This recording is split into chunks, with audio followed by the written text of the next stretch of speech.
Hello everyone, I'm Annie Gibbins and you're listening to Memoirs of Successful Women, the podcast where you get to hear candid conversations with fascinating women from around the globe who share aspects of their business and life journey, how they measure their success and what they have learned along the way.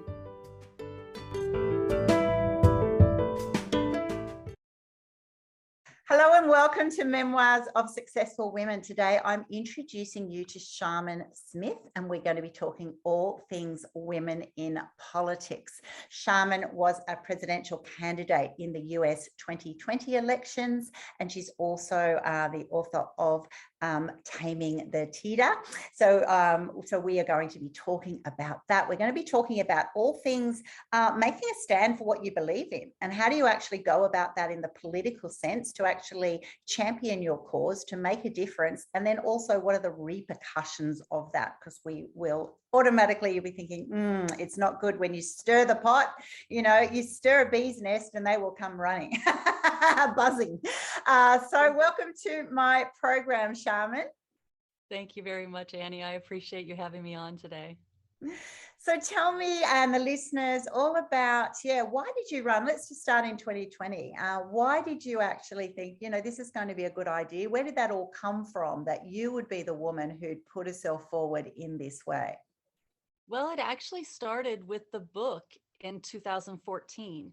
Mm-hmm. So the book Taming the Tida is a fictional life story about politics, religion, and a reality TV show. And it started based off of a joke. After Obama won the 2012 election, I was anxiously looking forward to 16 because I didn't think anybody could beat Hillary. I thought 16 was a slam dunk, a home run for sure. Hillary was just going to step out onto the field and Republicans' their bench was shallow and they had nothing to throw up against her. And so it started as a joke. The only way the Republicans would win would be able to start a reality TV show and find a candidate of the people to be able to actually beat her. And so I spent some time writing this book, and for a while, I forced myself to sit down and write for an hour a day for months. And then something hit me and took over, and it was like a channeled message. And I just bled 300 pages in 2 weeks. And the bulk of the book was written in a 2-week period.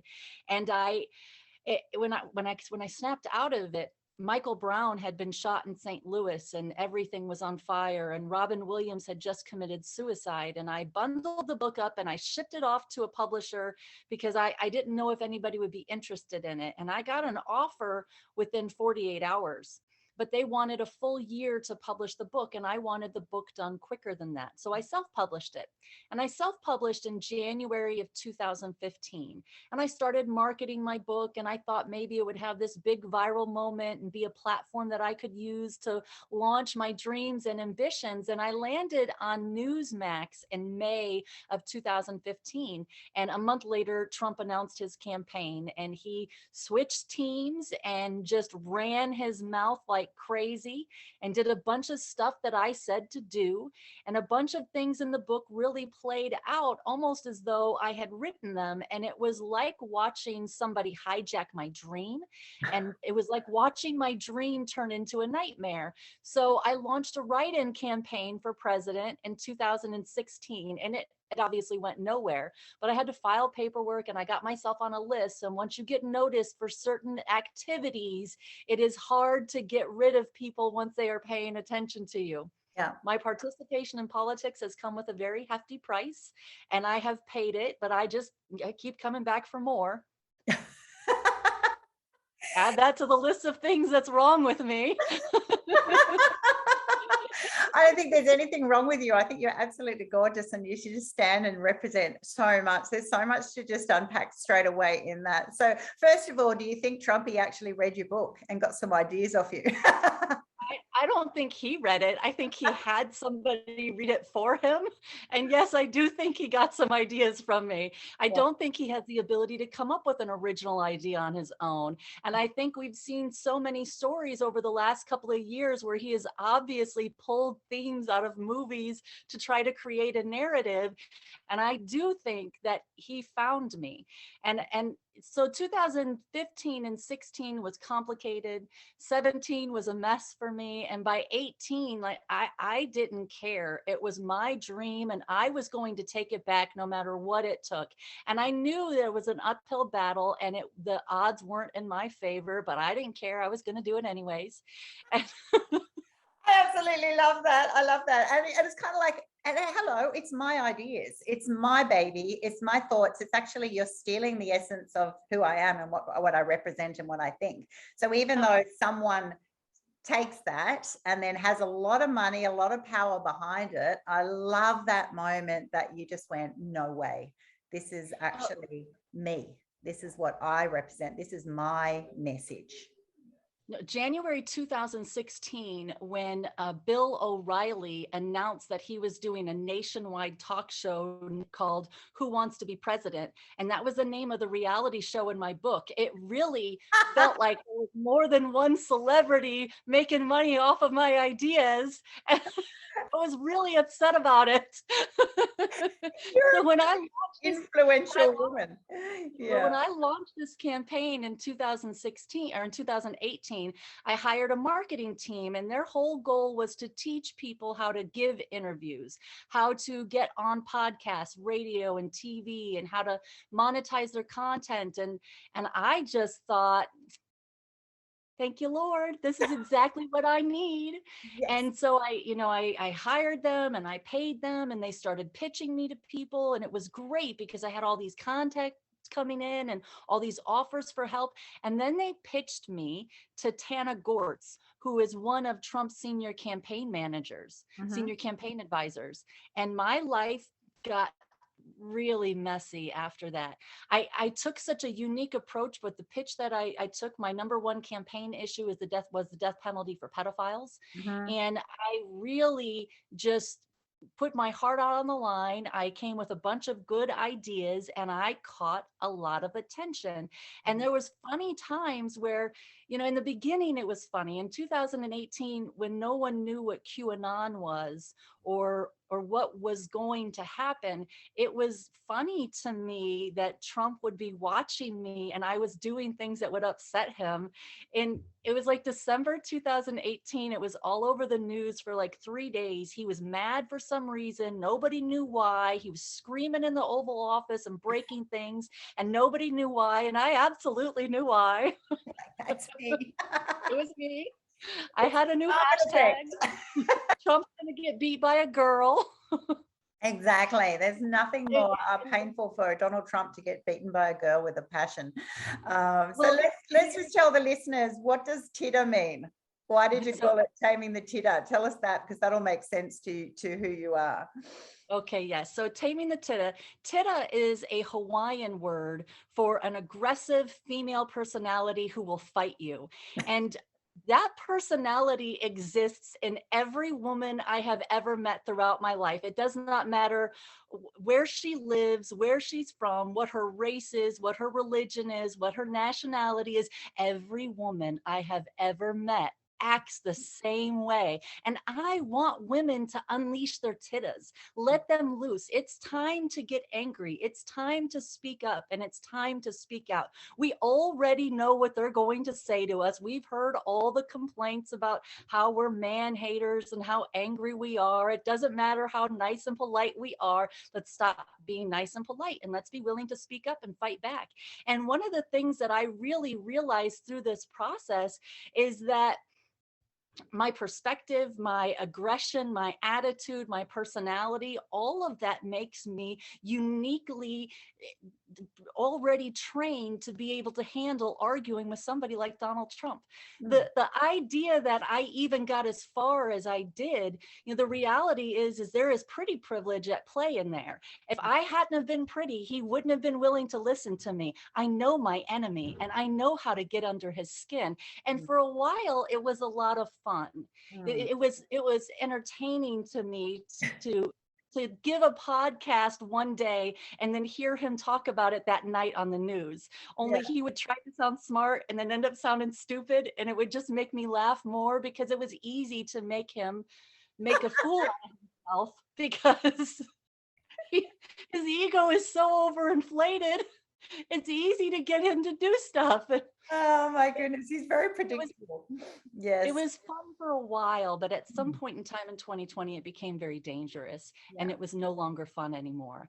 And it was obvious when people were coming to my house and things were getting broken, and there was a lot of really dangerous things taking place. At some point in time, it no longer became fun. There was a lot of personal consequences to me in 2019. I believe the woman that I hired as my campaign manager was actually opposition research sent to me to Wow. get to know me and create drama on me, because I had lived my whole life wanting to get into politics. So I lived a very careful life. There wasn't really any scandals following me. Sure, I've done some things wrong. I've made some mistakes. I've got some stories to tell. I'm looking forward to telling them, like, whatever, I got some stories. Yeah. You know, I'm not perfect. And that's one of the things that makes me really unique. But I don't have any scandals. I don't have any drama. Mm. And when she showed up, suddenly I had scandals and drama everywhere. And it just kept multiplying. And I couldn't get rid of her. You know, she shut down my website. She made donations to my campaign. She charged them back. She stole a check out of my campaign account and fraudulently signed. I mean, it was a nightmare of epic proportions. It impacted my divorce settlement. It impacted my relationship and my visitation with my children. It impacted my ability to even see my children.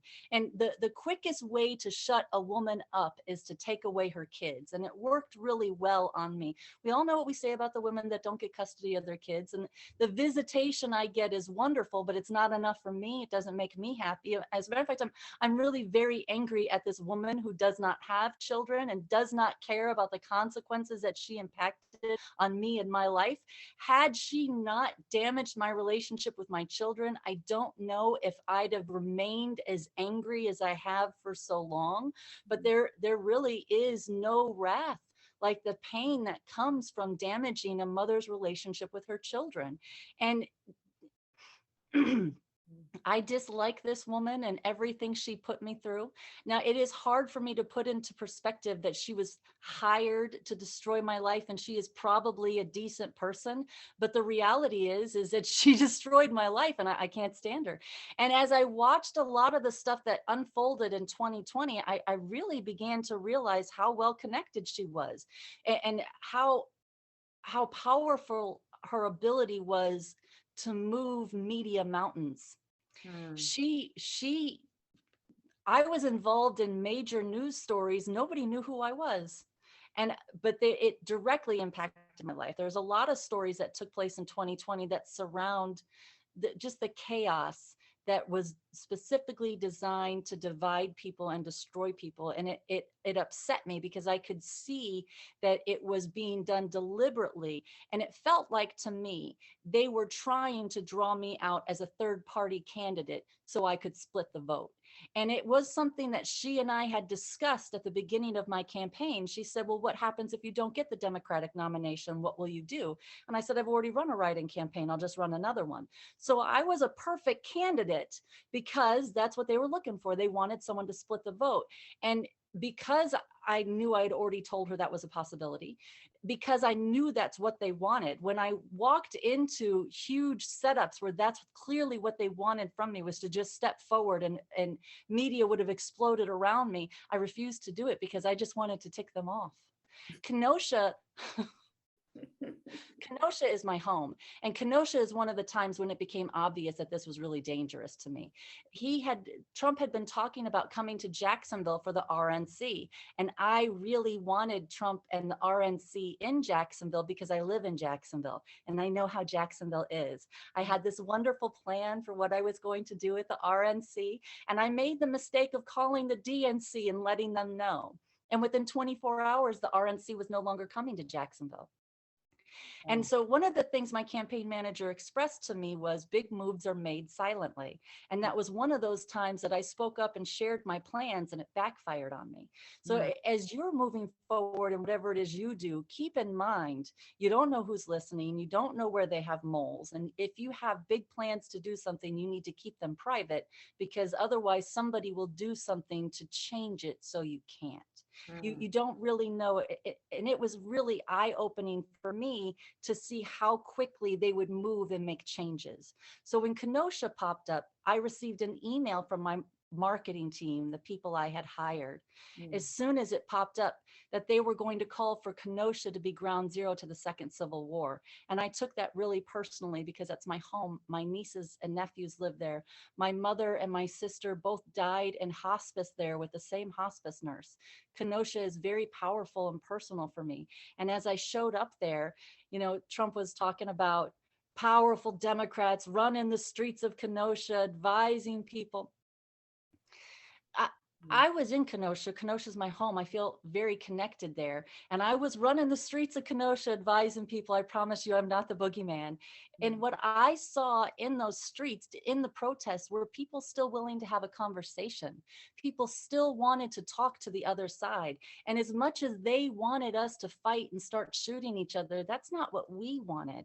And I still feel like that's really powerful today because as we're on this precipice of war and we're still so divided here in the United States, we don't really want war. Especially, we have enough military veterans in this country who know what war is like. We don't want war on our soil. We don't want war anywhere. We're really at a time in the world where we're smart enough to no longer want to fight these battles. And we have to be brave enough to step up and call out bad behavior and share the truth. And that's one of the reasons why I keep going on podcasts and moving forward and telling my stories, because I want my truth to be told, because I think it will help us heal. When I wrote this book, especially those 2 weeks where I was just bleeding pages, it so absorbed my heart and soul. I just knew I was writing this book with the purpose of uniting and healing my nation and bringing us together. And I really feel like now more than ever, that is where my value lies, because that election is over. Yes, there will be another election, and I don't know what will happen.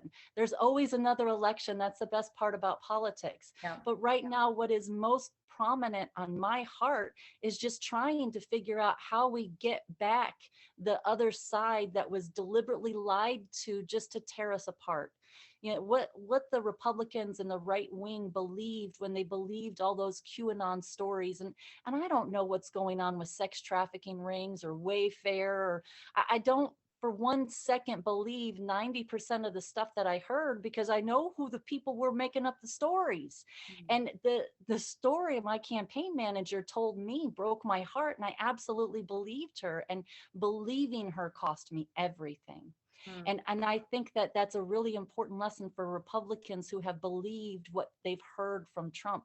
It will cost you everything. He's not going to step up to help you. All these people who are in jail right now, in prison because of the January 6th insurrection, because they believed him and they were willing to storm the Capitol and kill politicians. He's not going to help anybody. And he's calling for people to lay down their lives to defend and protect him. And he wouldn't do that for anybody else. He will turn his back on his kids and let his kids go to prison before he suffers any consequences for his behavior. And it's a really hard time, because it is clearly obvious to most people that Trump and Putin are in bed together, and they're working together because they want to take over the world for their own evil, greedy, maniacal purposes. They don't care about poor people. They don't care about sick people. They don't care about anybody but themselves. And they're proving that they're willing to hurt and destroy anyone just to get ahead. And there has to be a way other than just sanctions to do it. There has to be a way to get through to people's hearts and minds. There was once a time we trusted and loved each other much more than what we do now. And it is really my hope and my belief that sharing my story and being just open and honest about all of my mistakes and whatever I was feel like I was part of. It's my hope that doing that will give people hope and cause them to stop focusing on his lies, because it's so obvious to so many people that that's what's taking place. But it's hard it's hard to get people to understand. It's so much easier to con someone than it is to convince them they've been conned. And I'm just a nobody. I'm just I've got the right DNA. One of the things that I've learned through the years is that there really is a genetic connection to the presidency. It has been documented and tracked, and I researched it for my book, and I got my DNA test, but it wasn't until actually May of 2018 that I knew how strong it was in me. I had gotten a link from Wikipedia. They have a family tree, WikiTree, and you can upload your DNA sample to WikiTree. And it populated a bunch of pre-existing groups for me that were already there based on my DNA that they wanted me to participate in. And I didn't know it because I only researched one branch of my family tree for my book. I was looking for something specific. I knew I was related to a president, so I just followed that path. But I ended up with presidents falling off of 2 branches in my tree. So I went through life believing I was related to this one president.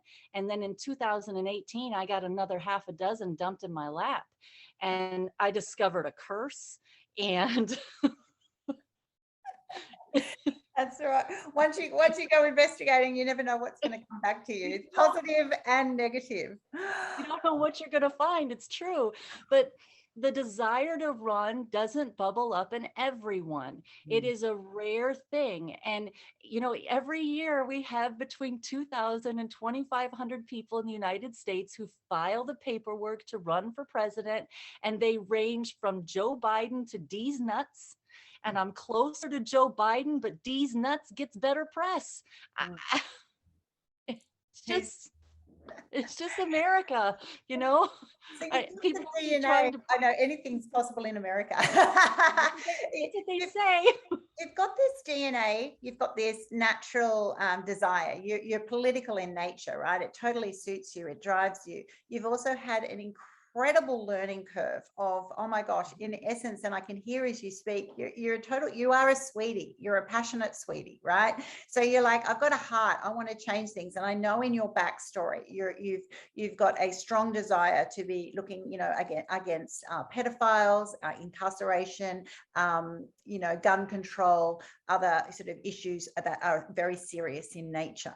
And so you're a passionate woman who is driven to make a difference in this world, to make it a better place, make it a more loving place. At the same time, when you head into this journey, you've realized the reality. And then some of your other language is, you've actually got to, be aggressive and almost, play that ballsy game, if we're frank, right? And so it's such a tricky, challenging combination. And then there's trust. And then you go, well, here's someone who should be helping me, who actually is white-anting, not just a campaign, but I'm hearing your whole life. Like, this is serious damage, right? This is Right. So other women will be listening and going, wow, okay, well, how do I do this? I'm a woman who, wants to, make a difference. And then you hear a conversation like this and go, okay, well, I'm passionate, I've got drive, I'm tenacious, I'm happy to play the game, but I'm ethical.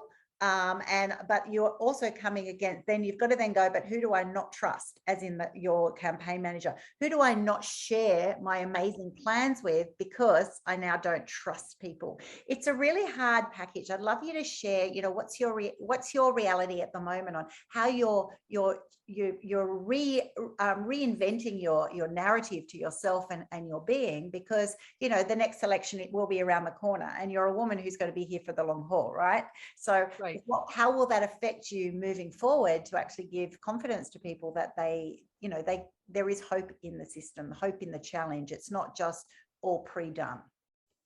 Well, and that is a challenge, right? Because one of the mistakes that I made through the process is that I wasn't working within the party, right? The Democratic Party, the Republican Party, they're very solidly established throughout the United States. And I am a Democrat, but I'm not part of the party.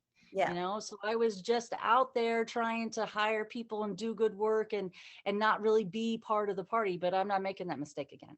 And I've reached out to the party and I've let them know who I am, and I've let them know what my plans are, and I'm building a different type of team around me. And as disappointed as I am in the woman that I hired, it was a great lesson for me, Mm. because there were red flags Mm. and I ignored them because her connections were so good, right? Her professional experience was so next level that I wanted to be involved with her. So even though there were things that made me go, I still kept her around, and I regretted it. And there quickly became a time where I was like, "God, how do I get rid of her? Like, what am I going to do? How do I get rid of this person?" And so my advice to you is, as soon as you start to get your spidey senses tickling up that there is a problem, don't ever second guess your gut. Don't ever try to talk yourself into trusting somebody. Just get rid of them and suffer whatever the consequences are earlier rather than later. Keeping her in my life longer because I wanted documentation from her. I wanted proof from her. She'd made all these accusations and I have to have proof. I'm a proof girl. Yeah. I'm a former fraud investigator and government underwriter. I like my documents. And keeping her around longer allowed her more opportunities to give me trouble. And in the long run, hindsight's always 20/20. I'd have been better off if I'd have just cut her off the first time I got a weird spidey feeling. Yeah. And I think that is a key message that we all need to learn. And many of us have learned that the painful way, because we are too trusting, too lovely, or it just feels too good to be true. And I'm so desperate for it to be true. So your mind is like, oh my gosh, like, how am I so blessed in this situation? And there's so many advantages and shiny little things everywhere that you go, oh, I want more of it. I want more of it because it's so great. But then that's it. When your gut reacts, or when the red flags, your radar goes up. I think once you've experienced those sorts of moments, shall we call it, or phases or times, or sometimes years of aftermath, it's easier to go, you know what, it's never worth it. It's never worth it. And what I will see that you will come back is a more empowered woman, a woman who actually goes and says, well, this is actually what I need. This is what my, campaign needs. This is what I represent. These are my morals, my values, my ethics. And actually, if something meets that, then that's great. But if it doesn't, and there's a red flag, it then has to go, which is really hard, right? It's so hard. It is so hard. And I even think back on to the beginning when I first connected with her. I was so excited to have her on my team. Her professional references, as soon as I saw, the connections that she had, I was hooked, and I wanted her behind me. I wanted her support, and she trauma bonded with me right away. That's something else, especially as women who have sexual assault traumas in their background. You think you have your triggers under control, but she trauma bonded with me. She told me a story of being kidnapped as a child for 4 days and held by multiple men, and she knew where some of them were to this day. And I immediately felt so connected to her and so emotional for her story. And she was so happy to have found a political candidate who was open about their sexual assault history and who was open about harsher penalties for sexual predators, because it's not just the death penalty for pedophiles, it's violent rapists and violent murderers, right? We don't even have an accurate definition of what rape is in this country.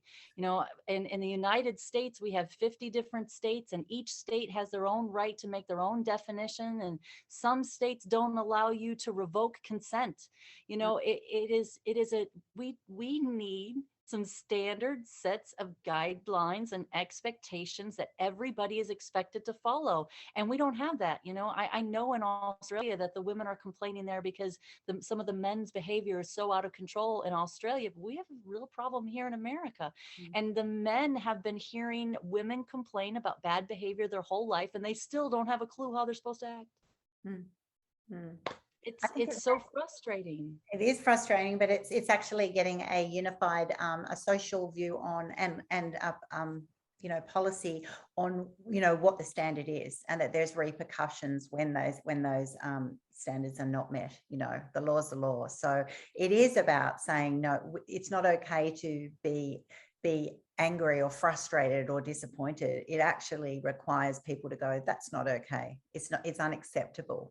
And for it to be acceptable, we need to call it out, and we need to be able to work collaboratively with people who can actually enforce change, which is what politics is all about, right? Yeah. Right, it is, because somebody has to write the laws, and somebody has to determine, and you have to fight with 500 other people about what laws are going to get written. And most of these laws are written by men, and this is being anti-male. It's actually saying, is it a 50-50 view? 50% of the world are female. So where is that? Where's that influence? Where is that thinking and opinion represented on the words that matter, right? That is correct. And as women, when we're suffering from laws that are written by men that don't understand our perspective, if we don't step up and run for office, if we don't take an active participation in creating those policies and those laws, we're the ones that are suffering. And I'm tired of suffering. I'm ready to fight, right? And I want the other women who are tired of suffering too, I want them to get ready to fight. And I want them to know that they don't have to be a perfect candidate. They don't have to have the best background. They don't have to have all the right connections. A lot of campaigns are won on shoestring budgets because sweat equity is more valuable when you're knocking on doors than it is any other time. A lot of times people in politics get so wrapped around who they're going to get their big donations from. They completely forget about building up a team of people who will walk around neighborhoods and hang door knockers and talk to people on your behalf. That is, it's the Obama way. Obama did that, right? So prove that theory. It wasn't just money pays for great campaigns. It actually is saying, well, if you don't have money, you raise up an army who will work on your behalf. They are your marketing team, and they are passionate. And when you hear people who've got true passion, they really believe it. It's just not a word. I'm not just paid for it. It's not just glossy.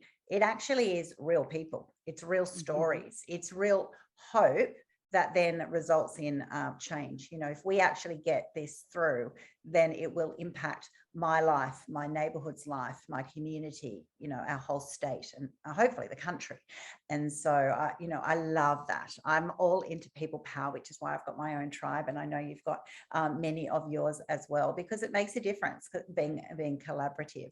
And that's a tricky issue there too, because you're wanting to go collaborate over compete, and you're wanting to be open and trusting, but then you also have to be very savvy and very guarded about, who is in your best interest and who isn't, and who is, basically on your team, and so I think that you've demonstrated the sum of the power of I talk about the 5 closest people to you, but when you have someone who is deeply connected to you at your root cause, of your heart and the things that you campaign against, and they get into that, is incredible, the influence they have and how hard it is to extract that, right? Because there's always, and the longer you leave it, the more painful it is, right? So you've got more pain and you've got more damage, right? So no wonder you are a wreck at the end of it.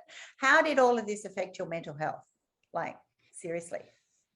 Well, one of the things that I'm really grateful for is that I'm an active advocate for mental health care. And because I am a survivor, I have been in and out of mental health treatment for therapy for almost 2 decades. I got my first PTSD diagnosis in 2008. And so as painful as all this was, I'm fortunate that I'm capable of accepting the personal responsibility of driving myself to a therapist and getting an updated diagnosis and seeing a counselor every week. And it has been a challenge. And I've really struggled, especially with suicidal ideation, because there was definitely a time for me when it was very dark and I couldn't be around my kids. And she was threatening this sex tape. She even called the police and had them come to my house for a mental health check. And when the police got there, I told them about the sex tape. I told them about the stolen money. I told them about everything. And she was arrested the next day. I thought there was going to be real consequences to her. Yeah. And she was on a podcast that I'm on every week last October.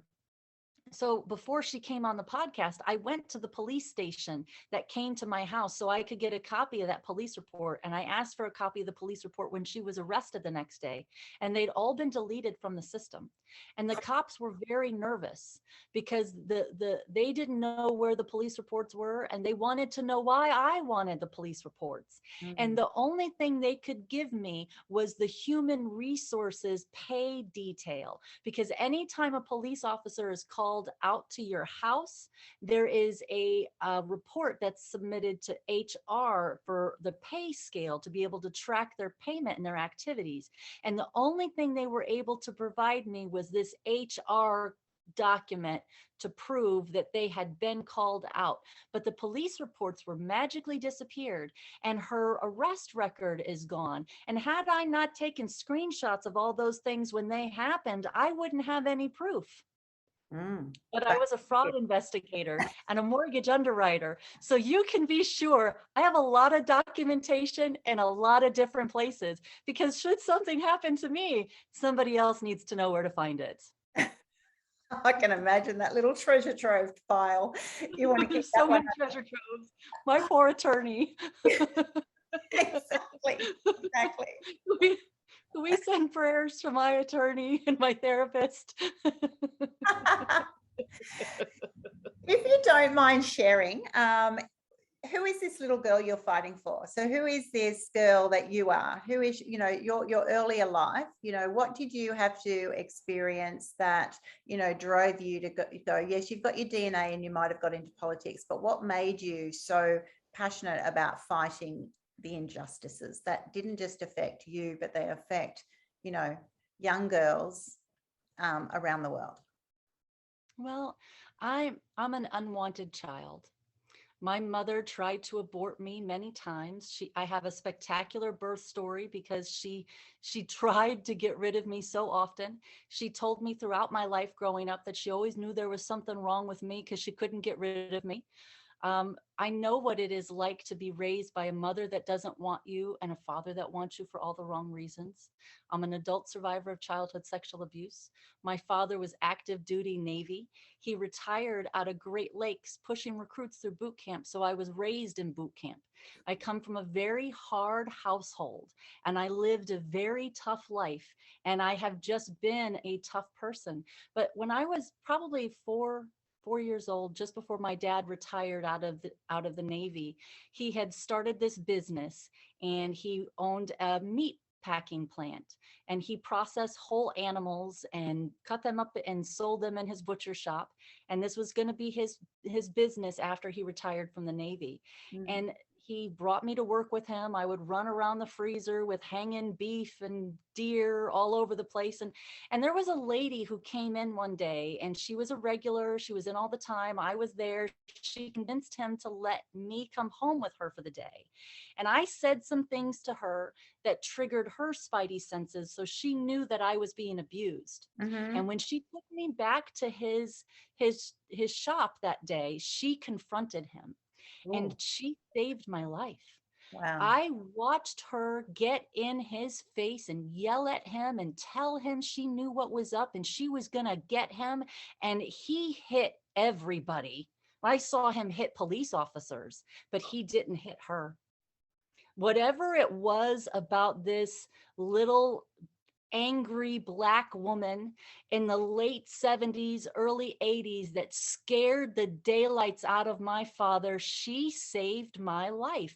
And this strong, angry, tough woman who will fight you has been my inspiration for as long as I can live, as long as I can remember. my campaign manager was a Black woman, and it does not matter what she did to me. It doesn't change my opinion of all Black women, because I was so fortunate to have this amazing experience that I just see that strong, independent, angry Black woman moniker as the goal. I see the team as I the want to be goal. that. I see the women that make men shake in their boots as the goal.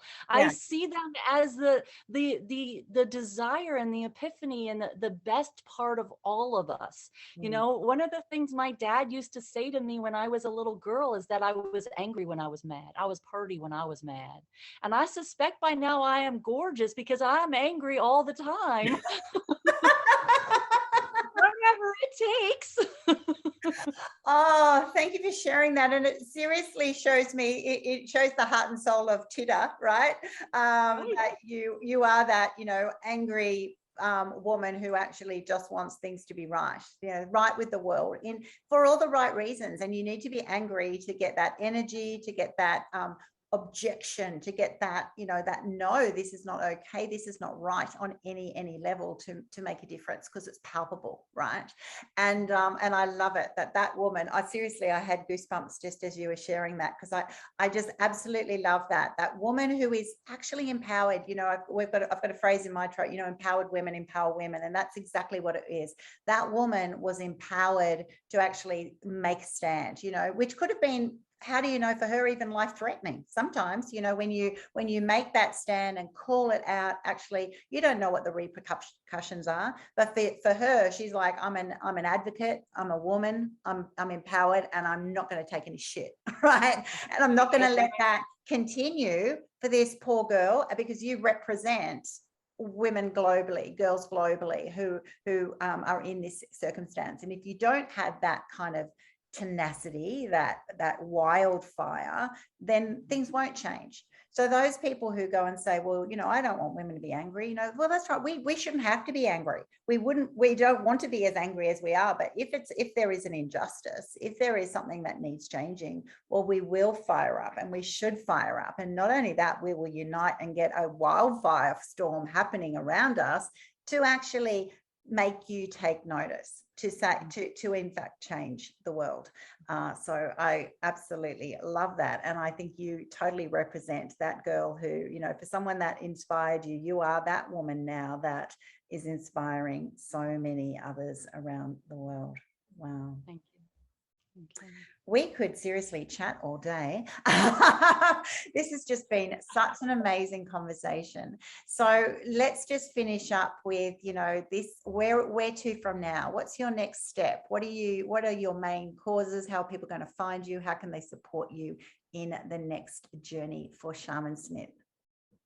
Well, you can find me on most social media platforms under Sharmin Smith or Taming the Titta.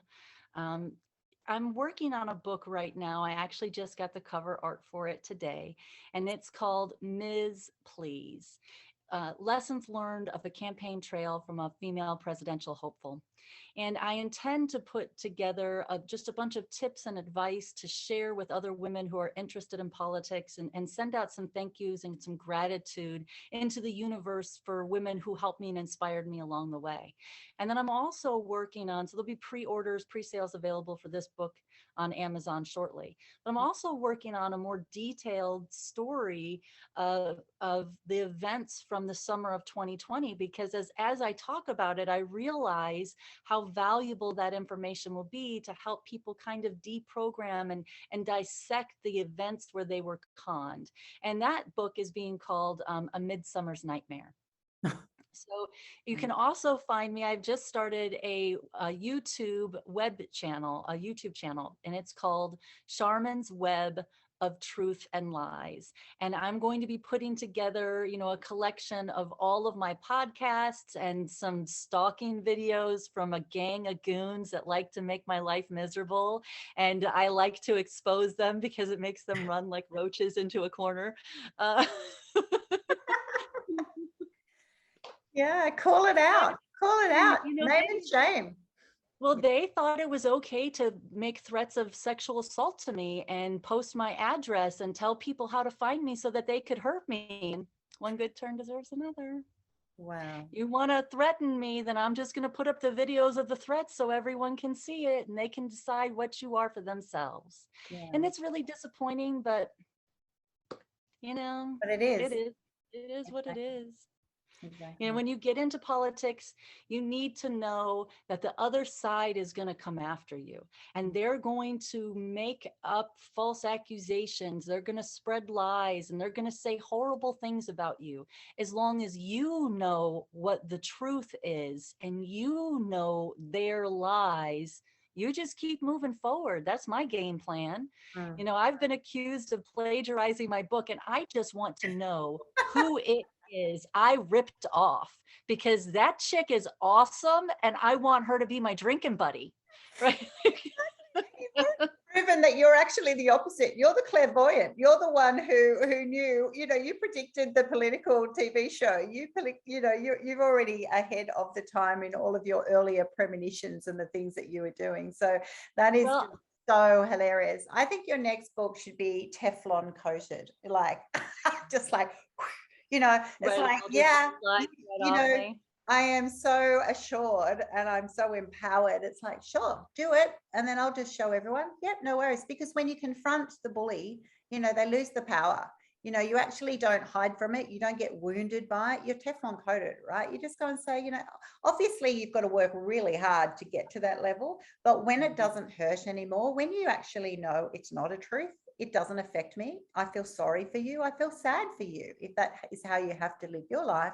So it is what it is. And then I move on because I'm too busy, doing what matters. And that's what I see in you, Sharmin. And I just know everyone is going to love reaching out with you, reading your book, Taming the Titter, going to your website, which all Sharmin's details will be on my platform.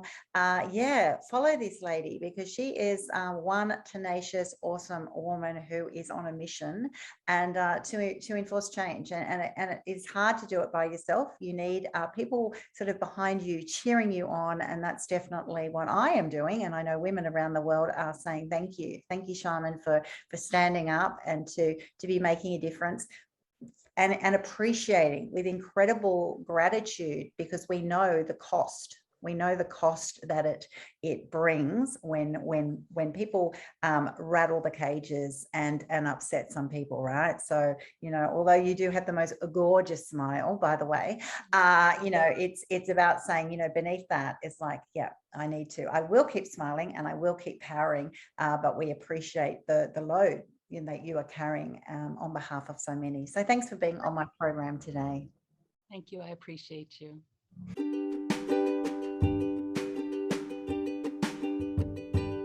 Thanks so much for listening to this episode of Memoirs of Successful Women. You can find me at anniegibbins.com, where you can download my free resources, get connected on social, and check out my online magic transformation program. If you love this show, feel free to subscribe to future episodes and, of course, share it with your friends. I'll see you again soon, and until then, happy podcasting.